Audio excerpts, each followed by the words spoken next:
हे खरं आहे. राजकारणामध्ये तुम्ही कितीही एकमेकांवर टीका केली तरी संकटकाळी सह्याद्रीच हिमालयाच्या मदतीला जात असते.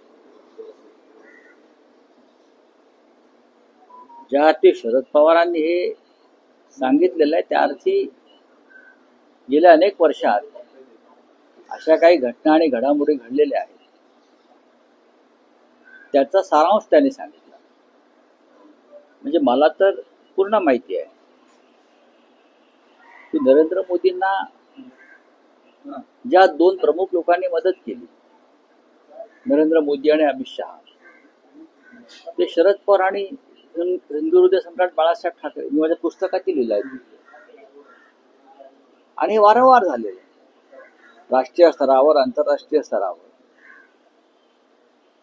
महाराष्ट्रानं ह्या नेत्यांना मदत केली, पण त्या मदतीचे पान कसे फेडले हे सुद्धा आपण पाहिलं. बोलूया आता. पण देशावरच्या संकटावेळी ही शरद पवार केली आहे. असं आहे की याचं कारण असं आहे की त्यांचा देशाचा कृषी मंत्री म्हणून असलेला अनुभव, त्यांचा संरक्षण मंत्री म्हणून त्यांनी केलेलं काम आणि त्या संदर्भातला अनुभव, आणि आजही आंतरराष्ट्रीय स्तरावर त्यांचे असलेले संबंध, अभ्यास, याचा उपयोग शेवटी मग सरकारच्या केंद्रातल्या लोकांना करून घ्यावा लागतो.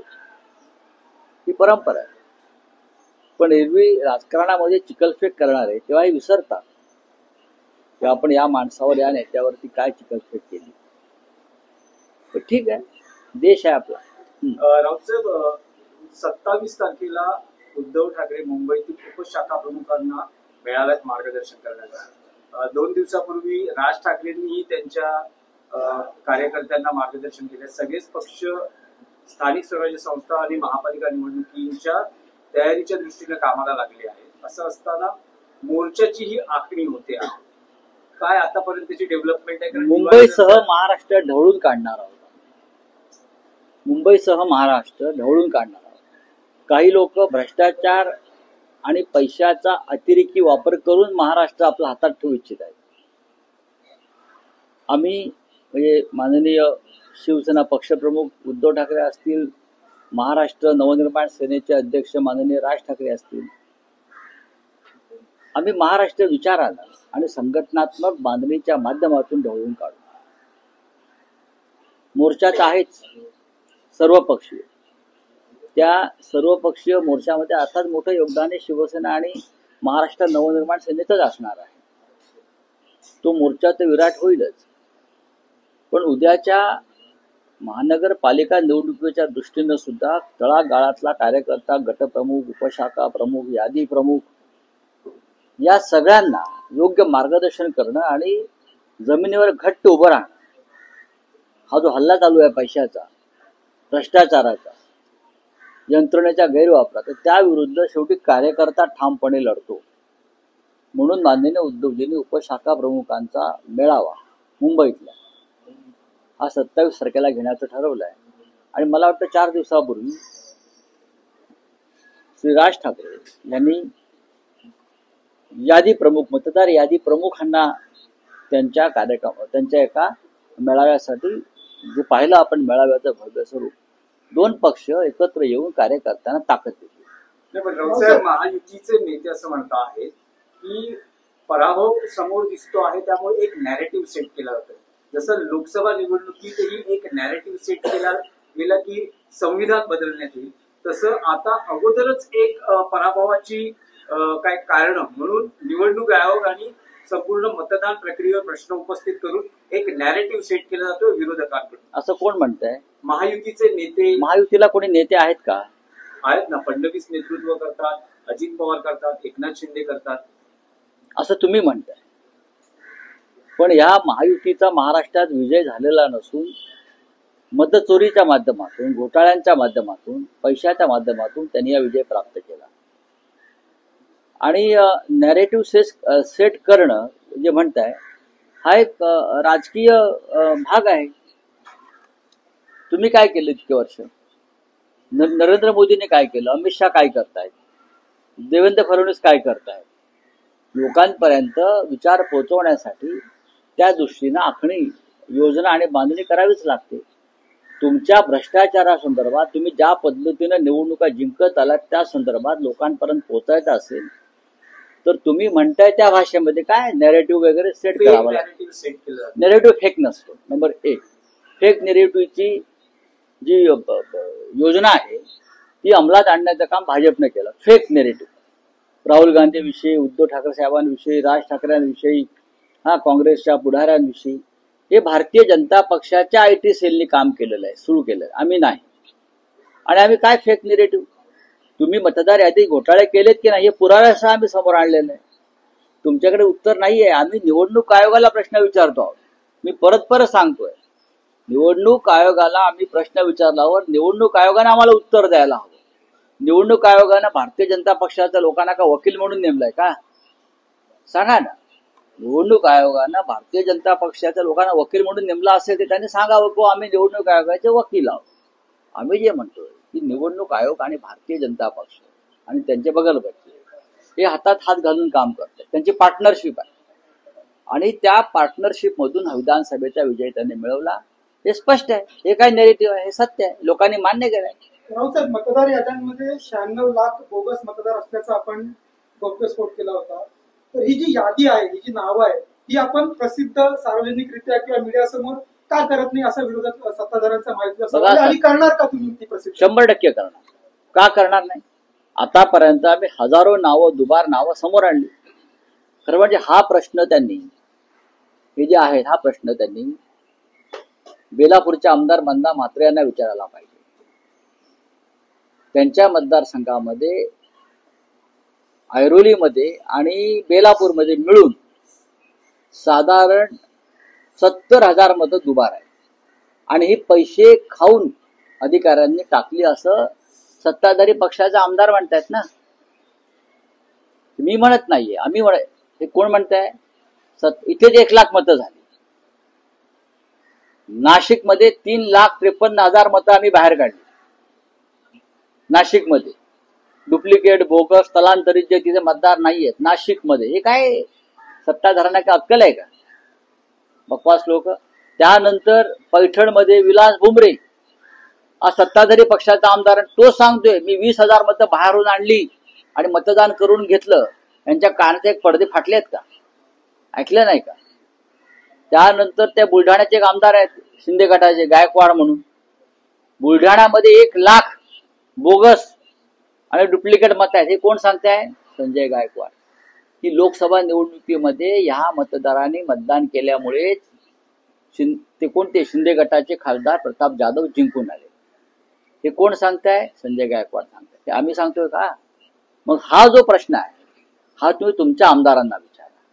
आम्ही तर देऊच तुम्हाला. सत्ताधारी पक्षाचे आमदार असं म्हणतायत की महाविकास आघाडीने फक्त हिंदूंच्या मतांचं सगळं पाय पाडते, मुस्लिमांची मतं का बघत नाही? मुस्लिमांची का मुस्लिम या देशातला मतदार नाहीये का? मुस्लिम सुद्धा या देशात. मग नरेंद्र मोदीने कायदा करावा एक की आम्हाला मतदान जे करणार आहेत त्यांनाच आम्ही मतदानाचा अधिकार देऊ. त्यांना तेच करायचं आहे.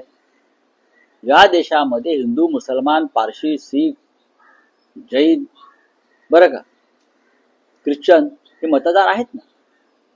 फक्त भारतीय जनता पक्षाला जे मतदान करतात तेच मतदार. हा जर तुम्हाला अजेंडा सेट करायचा असेल तर तुम्ही तसं पार्लमेंटला त्या प्रकारचं बिल घेऊन या, आम्ही चर्चा करू. राऊत साहेब, भाजपच्या निशाण्यावर किंवा रडारवर आता अजित पवारांची NCP ही असल्याचं म्हटलं जातंय. कारण अजितदादांचे 3 माजी आमदार भाजपच्या वाटेवर असल्याचं म्हटलं जातंय. अजित पवारांची राष्ट्रवादी याबाबत सतर्क आहे आणि दत्ता भरणींच्या सोलापुरात बैठकाही सुरू झाली. भारतीय जनता पक्षामध्ये संदर्भात एक फार मोठी म्हण आहे, ऐसा कोई सगा नहीं जिसको भाजपा ने ठगा नहीं. ऐसा कोई सगा नहीं जिसको बीजेपी ने ठगा नहीं. अजित पवार तो त्यांच्यासोबत की झाड की मुली.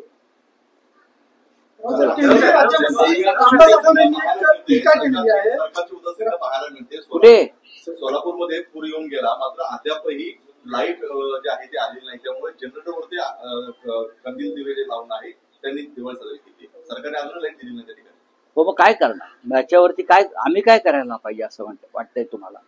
ही सरकारची निष्क्रियता आहे, ही सरकारची निष्क्रियता आहे, ही सरकारची उदासीनता आहे आणि हे सरकारचं क्रौर्य आहे. सरकार जे म्हणताय, देवेंद्र फडणवीस जे म्हणतात ना वारंवार की पूरग्रस्तांच्या पाठीशी उभे राहू आणि त्यांना काही कमी पडू दिलं जाणे, अहो लाईट आणि पाणी तरी द्या. राऊत साहेब, आमदार सध्या साहेबांनी दिवाळी सुरू टीका आहे. केलेली आहे. आमदार साहेब म्हणतायत की केवळ जोरदार भाषणे आणि वक्तव्य करून महाराष्ट्र नेतृत्व करता येणार नाही. ते जे आज करत आहेत ते संकुचित आणि कुटील राजकारण असून ते मुंबईच्या आत्म्याला दुखावणारे आहे, असं कोण म्हणतं? असं केंद्रीय राज्यमंत्री कोणाविषयी म्हणतात? राज ठाकरेंविषयी त्यांनी टीका केली. बोलू द्या. राऊत साहेब, सध्या राजकारणाचं दिवाळी सुरू आहे. राऊत भाजपचा साहेब, महापौर होईल आणि मी भाजपचा मोदींचा भक्त आहे आणि भाजप माझं घर आहे. महेश असं- कोठारेंसारखे कालच्या दिवाळी celebrity आता असं कोण म्हणताय? महेश कोठारे कोण आहे दिवाळी ते? पहाटच्या कार्यक्रमात अभिनेते. हा? दिग्दर्शक, अभिनेते, मराठी अभिनेते. अच्छा, ते भाजपचा महापौर म्हणतात. नक्की मराठी आहेत ना ते? नक्की मराठी आहेत ना ते? म्हणजे मला शंका वाटते. ते कोणत्याही पक्षाचे असू द्या, प्रत्येकाला मताचा अधिकार आहे. पण आपण एक कलाकार आहात आणि तुमचं सिनेमे फक्त भाजपच्या लोकांनी बघितलेले नाहीये. हा, तात्या विंचू चावेल तुम्हाला. राऊत साहेब, सध्या असं बोलला तर तात्या विंचू असं मराठी माणूस होता, रात्री चावा गेली येऊन गळा दाबेल. राऊत साहेब, सध्या दिवाळी सुरू आहे आणि फटाकेही फुटत आहेत. या फुटणाऱ्या फटाक्यांचा संदर्भ देत एकनाथ शिंदे असं म्हणाले की महायुतीचा ऍटॉम बॉम्ब लवकरच फुटेल. महाविकास आघाडीचे सगळे फटाके आहेत, लवंग्या, सुरसुऱ्या, त्या निष्प्रभ ठरतील आणि पराभव दिसल्यानं निवडणुका लवकर घ्या म्हणजे निवडणुका पुढे ढकलण्याची विनंती केली आहे. अजिबात निवडणुका पुढे ढकलण्याची विनंती कोणीच केलेली नाही. निवडणूक याद्या दुरुस्त करा, याद्यांमधला घोटाळा दुरुस्त करा. एकनाथ शिंदेने जो पैसा टाकलाय निवडणूक याद्या बिघडवण्यासाठी तो साफ करा, हीच मागणी आहे ना, आणि ती योग्य मागणी आहे. त्यांनी भाऊबंदकी नाटक परत एकदा पाहायला पाहिजे. ते निकाल नाटकाचा उल्लेख केला ना, भाऊबंदकी, ते स्क्रिप्ट त्यांनी वाचलं पाहिजे. मग त्यांना कळेल की भाऊबंदकी म्हणजे काय असतं आणि मनोमिलन म्हणजे काय असतं. पेशव्यांनी जी तलवार गाजवली, बाजीराव पेशव्यांनी, ती मतदार याद्यांमध्ये घोटाळे करून त्यांनी राज्य आणलं नाही. त्यांनी शौर्यानं, मर्दानगीनं राज्य आणलं. बाजीराव पेशव्यानं अटकेपार झेंडे लावले, ते दिल्लीचे तळवे चाटून नाही लावले. बाजीराव पेशवे हा दिल्लीचा गुलाम नव्हता. बाजीराव पेशव्यांनी अफगाणिस्तान, कंधार अटकेपार झेंडे लावले, ते तलवारीच्या आणि स्वाभिमानाच्या टाकीवर लावले. हे भाऊबंदकीचं उदाहरण देणाऱ्याने समजून घेतलं पाहिजे. बाजीरावाला दिल्लीचं तख्त घाबरत होतं, कारण भाऊबंदकीतला बाजीराव किंवा पेशवे हे एकनाथ शिंदेप्रमाणे लाचार नव्हते. धन्यवाद. राऊत साहेब, एक प्रश्न आहे. हा, बोलूया काय? 1 नोव्हेंबरच्या मोर्चाचं काही प्लॅनिंग सुरू झालं आहे का? काही बैठक होणार आहे का? होईल ना, होईल काही ना. ज्या अर्थी आम्ही मार्ग नक्की झाला आहे का? ज्या अर्थी इतका प्रचंड मोर्चाची घोषणा आम्ही केली, त्या अर्थी नक्कीच त्या संदर्भात तयारीची, पूर्वतयारीच्या बैठका सुरू आहेत. आपका बिहार में इंडिया ने दूसरी लीग की जा रही है, आंबे और सांगोल की, इस बारे में क्या कहना है सर? उसके लिए कौन जिम्मेदार है? हम सब लोग राहुल गांधी जी के और तेजस्वी यादव के वोट अधिकार यात्रा में पटना में गए थे. तब हमने कहा था, दोनों से कहा था कि चुनाव की घोषणा होने से पहले सीटों का बंटवारा अगर नहीं हो गया तो लोग आपको माफ नहीं करेंगे. आखिर तक आप लड़ते रहेंगे सीट के लिए और आप भारतीय जनता पार्टी को एक तरह से आप इस प्रकार से मदद कर रहे हैं. आज यही हो रहा है दुर्भाग्यवश. इतनी मेहनत राहुल जी और तेजस्वी ने की और 2-5 सीट के लिए सब कुछ गंवा बैठने का की नौबत आई है. देश की जनता किसी को माफ नहीं करेगी.